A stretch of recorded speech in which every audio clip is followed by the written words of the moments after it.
coming up on the Outside of Sunday podcast. I was the pastor's kid. I was the eldest of 4, and it comes with its challenges. I lost a little girl that I was carrying, so our Violet. I was halfway through my pregnancy with her. Yeah, that had a massive impact on me. And then after that, I had 2 more miscarriages. I felt like I couldn't really grieve in the way that I wanted to, because people were like, just be grateful for what you have. Look at all these children God's blessed you with. Our daughter went off to uni. She came back pregnant, and so we had to walk through that whole teen pregnancy journey with her, and that was incredibly humbling for somebody that always liked to look like they were doing the right thing. Hey, you're listening to the Outside of Sunday podcast. I'm Krista, and here you'll find genuine conversations and inspiring testimonies, as well as biblical encouragement on how to live your faith in and outside of Sunday. Hey Outsiders, welcome back to the podcast. It's Krista here, and today I'm with Kate Robinson. Thanks so much for being here, Kate. This is such a beautiful spot. First of all, I just want to say thank you so much for letting me come and set up this whole thing in, I think it's Tim's office. He was very generous to let us take over his space for a couple of days, so thank you. You're very welcome. I've had so many people actually reach out to me when I said that I was coming here to interview you, Kate, saying, oh my gosh, I know Kate, I love Kate, so tell us about Kate. That's really kind to hear. So yeah, I'm Kate. I live here in Hawke's Bay with my family. I've been married to Tim for 28 years this year, so we were married quite young, and yeah, it's been a journey, and it's been great. We have 6 kids, so our daughter Molly is our eldest, and then 5 sons. So Molly's married to Matt, and they have 2 children, and then our next son Elliot is married to Andy, and they've just had their first baby, so we have 3 grandkids and wow as well. So yeah, crazy busy place, because our daughter lives on the property with her husband and their kids, and then our older kids, they've both got they're flatting, but their girlfriends live with us as well, because that's an interesting arrangement. It is an interesting arrangement, but their girlfriends live with you. That's pretty cool. It's been cool, though, to get to know the girls. And the funny thing is, it's how I started. So this property belonged to Tim's parents, and they lived here for, I think it's 50 years this month since that's first incredible. Bought it. And then we bought it 10 years ago, or just under 10 years ago. So, yeah, it's been in the family for a while now. But when I met Tim, I was looking for somewhere to live, and so his mum said, come and live with us until you find somewhere, and I never actually found anywhere else. I just stayed here until we got married. So it's quite fun that the girls, and our daughter-in-law Andy lived here as well just before they got married, and Matt lived here for a little bit before him and Molly got married, so it's definitely become a bit of a family tradition. It's a total homestead. I love it. And multi-generational living. Doesn't Tim's parents live Tim's here parents still live on the property at the front. They built us a house down there, so it's really amazing. Yes, and thank you so much. Not only did you provide the space for us, but you welcomed me and my family into your home last night for dinner, which was just beautiful. Not only was the food great, but you just have a gift. Your home, I cannot understate how gorgeous your home is. You have this natural taste and just ability to know what looks good and what should go where. I said to my husband afterwards, I was like, that home was gorgeous, but I know that if that was my house, it would not look as gorgeous because I wouldn't know how to make that plant go there, that picture to go there, and just everything you've created, the colors. So you just really have a gift for taste and for beautiful things and for style. So where did that all come from? Has that always been natural, or did you strive to grow in learning how to have good taste? Because I need to learn how to have good taste like that. My mum was very creative. They were pastors, and we never really had much income growing up, but she always managed to have a beautiful home and did it on next to nothing. So it was she taught us from a young age how to decorate, how to dress well on a very small budget, and she would make everything. And so I think it really stemmed from her. But definitely all of us have gone on to do something creative. My sister did fashion design, and I did interior styling, and Okay, so interior styling, that was your business for a while, was it? So I worked for a shop in town, so I did all their buying and their styling. It was a really cool shop called Kindred Road. So when that first opened, I kind of helped a lot get it established, and that was pretty amazing. I absolutely loved that. And then I'd do styling for open homes, or if people putting their house on the market for photography and things like that. So just always enjoyed that. But I've recently switched to personal styling, so I've just finished training as a personal stylist, so I'm getting ready to launch a business in that, which that's exciting. Has been a bit of a pivot, but a lot of the same principles apply. So should be interesting. Wow. It's quite exciting. Any tips for me, or like anybody who's like interested in either like home styling or personal styling? Any little tidbits? I think if you have a love for it, then trust your gut, because we have so much natural God-given intuition, and so I think that's probably a lot of it for me and trial and error. Try things, because that's how we learn mistakes and getting it wrong, and not being afraid to try. And I am really excited to hear about your personal styling business going off. Have you got a name for that yet, or is that all on the wraps? It's just, I'm just using my name because I think personal styling is very personal, and it is attached to the name. So it's just Kate Robinson, Personal Stylist, or Instagram will be Styled by Kate, along those lines here. So it's very interesting. The opportunity was presented to me, and it wasn't something that I had really been thinking of doing. I had been praying a lot. I'd homeschooled our youngest for the last few years, and he's just gone back to school. So I had been spending a lot of time just really seeking God in terms of what he wanted me to do.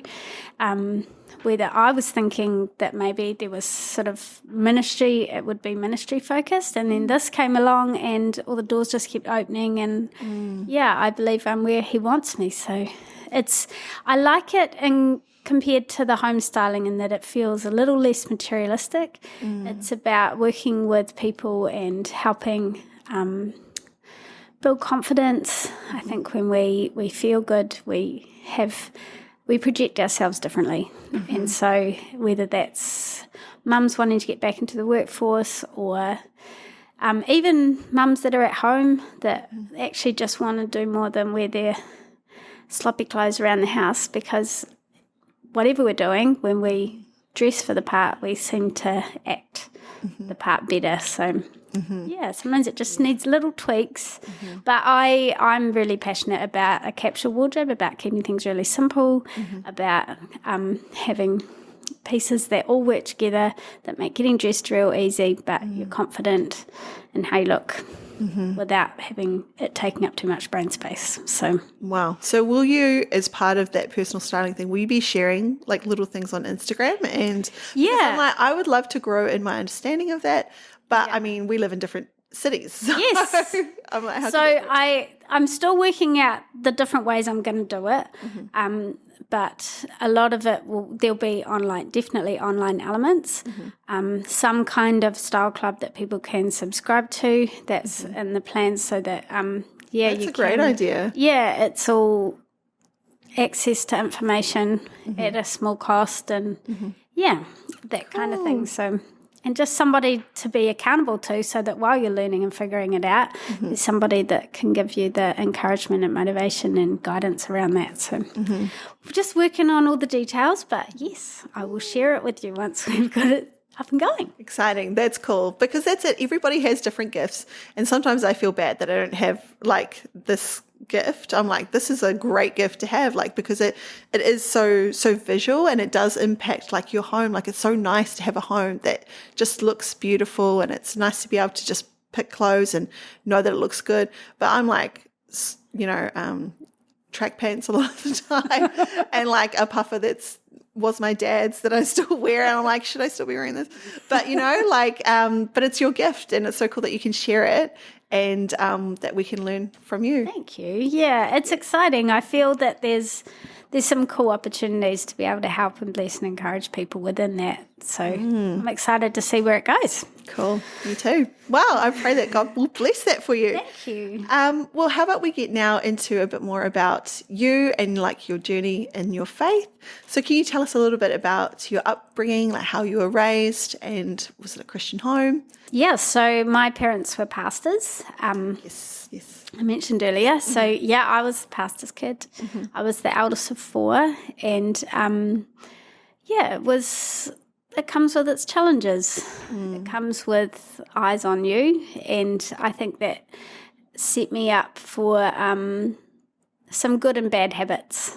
I've always been a bit of a people pleaser. I've liked to be seen to be doing the right thing. And I've probably focused more on having the outward looking right rather than the inward. And that was a big journey for me, and God's used lots of different lessons in life to humble me. As he does, because he's after our hearts. He is. And so,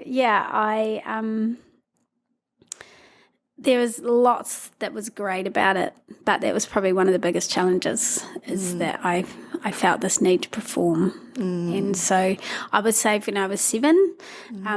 So I've been a Christian for just over 40 years now, which is pretty cool. But yeah, had a couple of wobbly years as a teenager, but for the most part, he's just been my world. God has been the foundation of everything for me for most of my life, and I feel really blessed that I've been able to walk with him and have him guide me. Yeah, I feel the same. It is such a blessing just to, I don't know, I think about it often, like we can never take being a Christian for granted. No. Because it is honestly such a blessing on both ends of eternity. Like, absolutely. Yeah, we get a blessing here and we also get a blessing in eternity as well. So it's just wonderful. So that was when you decided to follow Christ, was when you were like 7 years old. 7 years old, yeah. Had those wobbly years, but always came back to the Lord, which is so great. Yeah. One thing that I love kind of hearing from people about is, I love that book, The Pilgrim's Progress. Yes. And I love it because it describes the Christian walk as we should all perceive it, as it's not this horizontal journey where we're just walking along and everything's roses and sunshine the whole way until we get to heaven. There are massive mountains that we have to face. There are valleys. There are green pastures. We have seasons where it's like that. Can you give us a little bit of an insight into how that kind of journey was for you? Yeah, well, we've certainly had lots of mountains and valleys. Yeah. There's been many. Yeah. Probably some of the most hard-hitting valley periods have been, I lost a little girl that I was carrying, so our Violet. I was halfway through my pregnancy with her, that was really, really hard. I found that that had a massive impact on me. And then after that, I had 2 more miscarriages, and this was between babies 5 and 6. So it was a strange feeling of feeling like I already had a big family. Yeah. And I felt like I couldn't really grieve in the way that I wanted to, because people were like, just be grateful for what you have. Look at all these children God's blessed you with. Like, maybe that's as many as he wants you to have. And so it was quite people say some strange things in an effort to comfort you. But that was a particularly hard season, but it also coincided with us having lost our company. We had a large company that we grew fruit, and we also were quite a large contractor, so we would supply staff to orchards all over Hawke's Bay to bring in their crop. And we got hit with a frost that wiped us out completely, so we lost millions of dollars worth of fruit overnight, and oh my goodness, went under. So but not only did we lose our company, have to let go of all our staff, and we had to move out of our home and all of that. We also, for a number of reasons, Tim was taken to court over some things that happened as a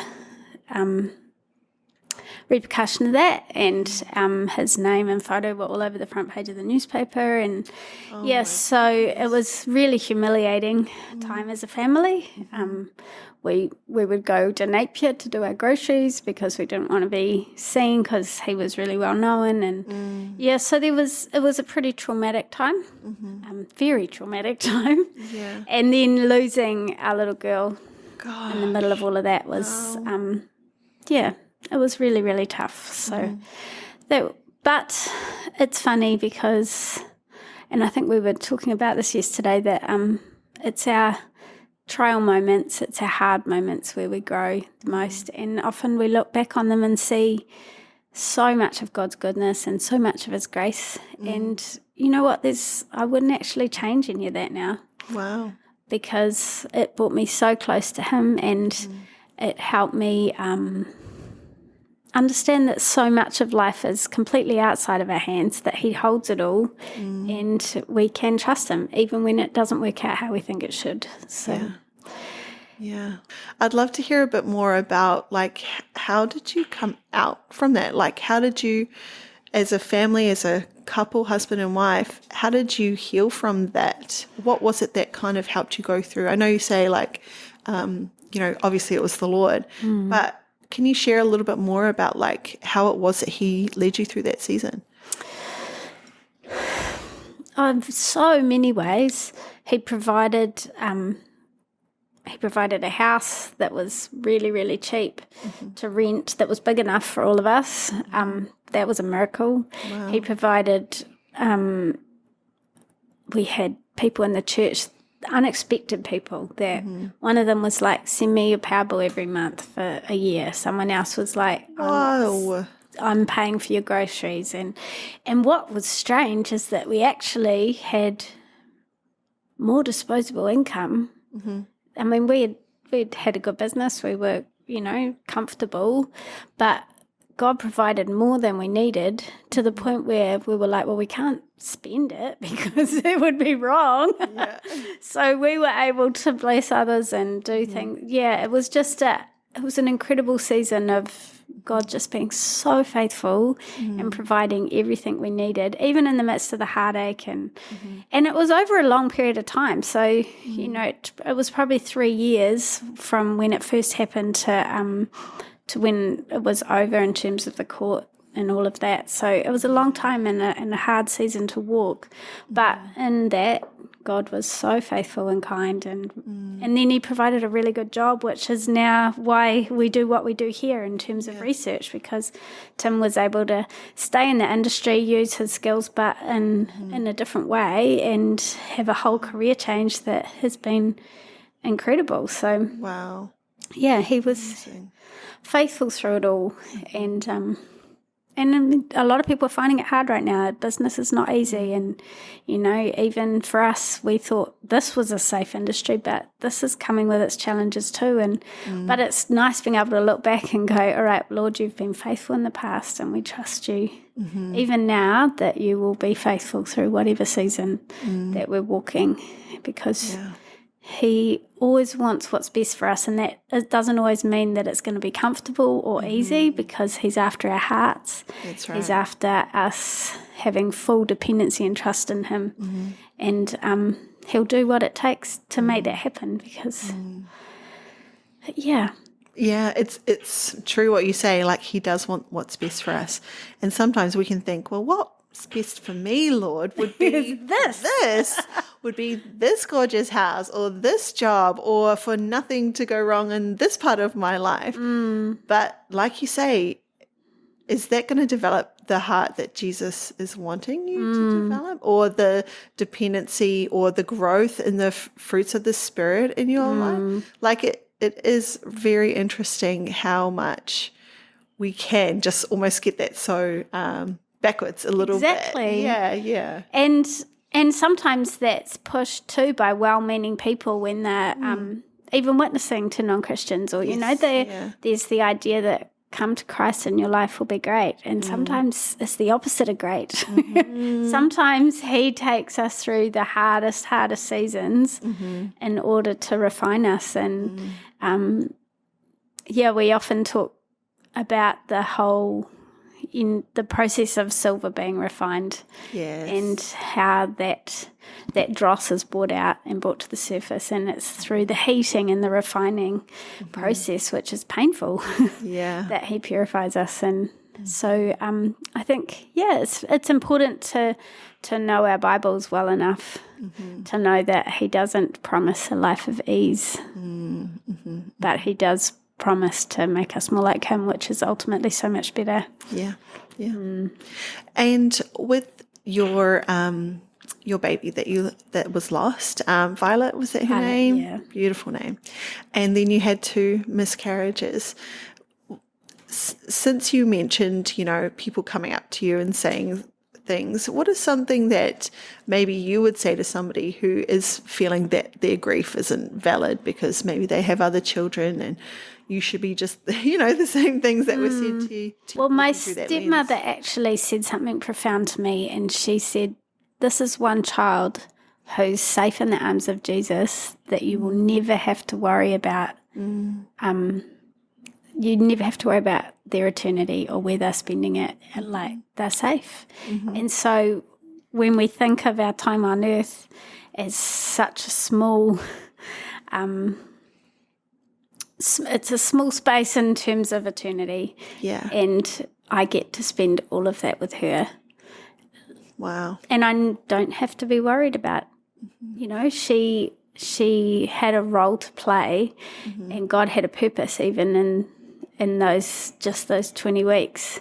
And he used her for that. And then she gets to spend eternity with him, and we get to spend that with her. So that was, it was incredibly comforting, because we don't know what our children are going to do. We don't know whether they'll be saved or not. We pray they will. We raise them to know and love God, but we can't guarantee it because we're not in charge of their salvation. But I know that hers is secure, and so that was really, really comforting. It didn't feel the ache in my arms, and it took a long time to work through that, but it gave me so much hope. Wow. That's so good. Since we're kind of on the subject of children, maybe we could talk a little bit about parenting, because my children are 10, 8, and 5, so little still, but I could just feel like those teenage years approaching, like this countdown clock. Like my 10-year-old, I'm like, he's going to be 11 next month. We're getting to the stage where he's going to then be 13, 16, 18, and all of that. So could you share a little bit about what it is like to journey through the teenage years as a parent and as a Christian parent as well? Yeah. Well, they're really fun. They are. That's encouraging. I'm already encouraged. They are really fun. You get to see so much of their personality come out, and their interactions with you, it changes, and it certainly comes with its challenges, but it is, I think, have a positive mindset to start with, and that will help. Don't plan for doom. Don't plan for failure. I would encourage good communication from a young age about anything. And that will help a lot, rather than trying to have hard conversations when you're not used to having hard conversations. And it sounds so simple, but them knowing that they can come and talk to you about anything, any of their struggles, and there's nothing off limits or hard or awkward. And I didn't get that. I mean, a lot of this I'm saying because I did it wrong, and I wish I'd done it differently. But the beauty of having 6 children is that I did have time to work through things when I realised that some approaches perhaps weren't the best. So I'm really sorry to my older children. Molly. Really apologise. Prayer is key. Pray for them. Pray for them from when they're so young, and know that they are in God's hands. And I think for me, the weight of their salvation was such a big one. Were they going to walk with the Lord? You know, that was all I wanted. That is all I want for any of them. You know, great career is good. A good spouse is great. You know, these things matter, but not as much as whether they're saved. That was always such a big burden on my heart. Yeah. And probably to the point where I made it about me and not about God and the work that He was doing in their life. And our daughter went off to uni. She came back pregnant, and so we had to walk through that whole teen pregnancy journey with her, and that was incredibly humbling for somebody that always liked to look like they were doing the right thing, and that everything was just so. And God taught me so much in that season about dependency on Him, about continuing to be faithful and praying for our children. And I think the most important thing that I learned in that was that their salvation is in His hands, and I'm not responsible for that. I'm responsible for mirroring Christ and loving my children as He does and showing them the way to Him, but I'm not responsible for saving them. And the weight that fell off when I realized that was so huge. So I think that's probably one of the biggest things I wish I had really understood when they were younger, because I felt that it was my responsibility to make sure they're saved, and and in a way it's kind of inadvertently preached to us, you know, raise your children the way they should go, and when they're old they won't depart from it. And so I thought that I could just do that, and that if you didn't, or maybe I didn't raise my child I in the did way something that they should have wrong. gone. It was my fault. Wow. And of course you're going to fail. We're human, we're sinners, we're flawed. We will make big mistakes, but acknowledge them. That would be my other one. Yes. Acknowledge your failings to your children. They know them anyway. It's not like it's a surprise. But ask for forgiveness. Keep a short account with them, just like we're called to do with anyone. Yeah. So good. They notice that, and they but one thing that when Molly came back and told us that she was pregnant, and it was quite incredible because we had pastors that we'd had from when we were really young, and through all the different trials in our life that, you know, the really significant ones, Pastor Donald had walked into the house minutes after, like they were driving past and be like, oh, I think we should just pop in and see Tim and Kate. Like God just put them in our home minutes after every single crisis that we had gone through. And then they had left, they were living down south, and they weren't around anymore. And Molly told us that she was pregnant, and in walks Donald Gwen. Who lives not even in the area. Wow. They were just driving past on their way into Hastings and thought, let's go see Tim and Kate. And once again, God had them walk in at that moment. And they said, what's going on? Because it was obvious something was going on. And our daughter had run out the door as soon as she had seen them. And so we told them. And we hadn't even had a chance to respond to our daughter. And they walked in, and God was like, this is what, through them, this is what you need to say to her. What was the advice? Their advice was, love her. Don't come in judgment. You're there for her. This is not the time to be hard or firm or anything else. She needs to know your love and support. And that's all you're to do. Yes. So we did that. So good. That is the greatest advice, best advice, especially in that kind of situation. Yeah. Where you can look at it and be like, I'm shocked. I should be, you know, or whatever I should be feeling right now. Yeah. Love her, be Christ to her. And Molly went back to uni and finished out her year. And well done. It wasn't until the end of that, it wasn't until she'd gone that I did start feeling really angry, and I was just crying and crying, and it was like, Lord, that was the thing I prayed for the most, that wouldn't happen, that she would, you know, be she'd be strong in the area that wouldn't be a sin for her. And but there was 2 verses that God gave me, and one of them was James 1:20, that the anger of man doesn't produce the righteousness of God. Yeah. And Romans 2:4, it's his kindness that leads us to repentance. Yes. And they were the 2 verses that he gave me, which shaped totally how we move forward with her. And and it mirrored what our pastors had said to us too. And I never shared with Molly that those were the verses or anything, but years later my brother was going through something really awful, and I was really angry with him, and I remember saying to Molly, I just don't know what to do, and she goes, you just need to do to him what you did to me, Mum.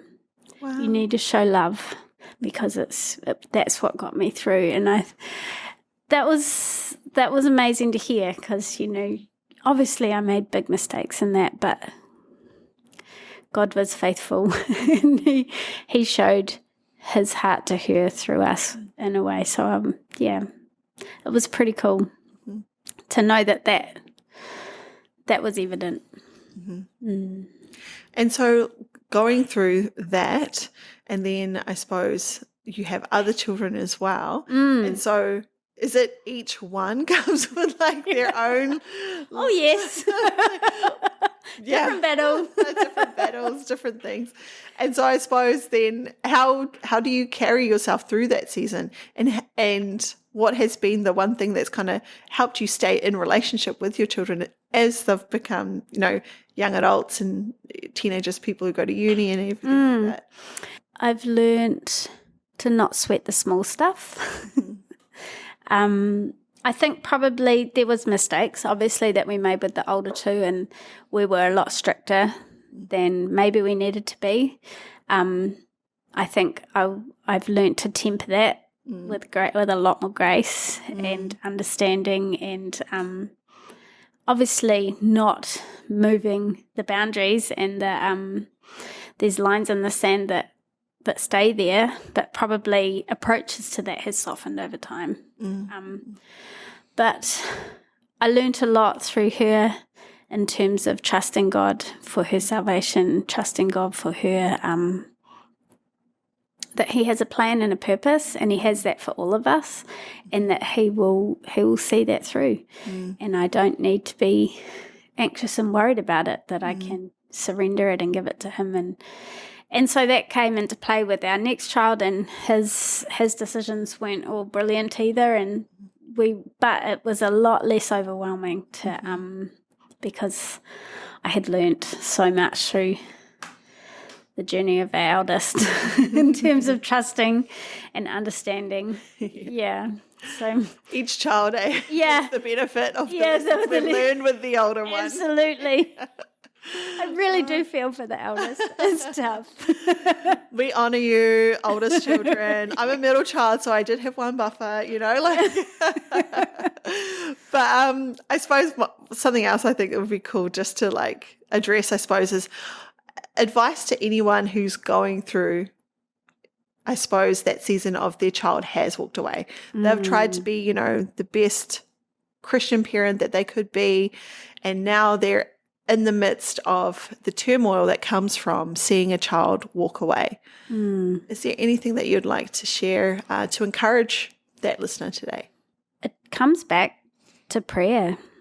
It really does. You are not responsible for them and their decisions and their choices, but you are responsible for the way that you love them, how much you're praying for them, and how much you're mirroring Christ. And that's literally all we can do. And he promises wisdom. And I think, honestly, there's been so many times on my knees praying and pleading with the Lord that he would give me the wisdom in this situation. And James tells us that he gives it generously when we ask for it. And so, that would be, it seems so simple, but there isn't anything that you can do. And I think the harder we are, the more we push them away. And when we look at how Christ draws us to himself, it's not with recrimination and it's not with judgment. He draws us in with love. Yeah. And that is our example. And whenever we do get overwhelmed or confused, if we just look to Christ and his example of how he reaches out to the sinners and reaches out to the lost and reaches out to us when we fail. Yeah. There's our example. Yeah. So good. It's basic, but it's hard to do. Mm-hmm. And I suppose give yourself grace. Give yourself grace, Yeah. yes. Yeah. Because we're sinners raising sinners. Yeah. And actually, do you know what my stepmom also said to me? She's an amazing woman. And she said that we have the perfect father and we fail. True. How much more are our children going to fail when they have such imperfect parents? Wow. That is like even just what a wise thing to say, first of all. But man, that is very impactful. It's very impactful. I think too, and I remember going through a season of just like trying to hunt down Christian parents who've raised children who then became Christians as well. And I've just been like, I want to know how you did it. Like, how did you do it? And the thing is, I had someone say something kind of similar to me, like, you can't, like, just because you become a perfect Christian parent does not guarantee your children's salvation. And that just took me aback, and I was like, oh my goodness, I'm trying to be the one who's going to save them when only Christ can. Do you know the other one that really got me was a story of Elizabeth Elliot, and it was actually it was her daughter, because Elizabeth was a phenomenal woman. Yeah. And her daughter said she literally was the perfect mother. Like, she never really even saw her do anything wrong her whole life. Like, Wow. she was just an incredible woman. But her daughter said it's actually, it made me, instead of being helpful to me, when I failed, I just felt like I couldn't measure up. So even if you are the perfect parent, that's just going to create a different stumbling block when your parents, when your children can't do that. So that was also a little bit encouraging. All right. I can do this now. It'll be okay because, yes, I'm not the perfect parent. Oh, my goodness. Yeah. Oh, gosh. Yeah. I'm already praying, Lord, help me with those years. But like you say, I really appreciate what you said at the start was that it is a lot of fun. It is a great deal of fun. And the times that aren't fun just draw you more to God, because we can't do it without him. We need his wisdom. And he teaches us so much in it. Coming up next week on the Outside of Sunday podcast. I probably started perimenopause in my late 30s, not realizing that's what it was. I started experiencing severe memory loss. I became someone I didn't recognize. Never really been an angry person, but I was always really angry. I was easily irritable. I would feel this rage over really stupid things to the point where I'd just have to go and hide in my room until it passed. I was saying, Lord, how do I laugh with no fear of the future? How do I be cloaked with strength and dignity when I don't even know who I am? Woman. Yeah. Hey. Thanks again for listening to this episode of the Outside of Sunday podcast. If something made you laugh or cry or think a little deeper, please give this episode a like and leave us a comment. Your feedback blesses us, and we want to bless you right back. So every comment automatically goes in the draw for our monthly giveaway. Who knows, I might even read your comment out in a future episode. And hey, sharing is caring, so don't forget to let somebody you know about this podcast. Outside of Sunday is part of the Outsider Network and is made with the help of Inspirational Media.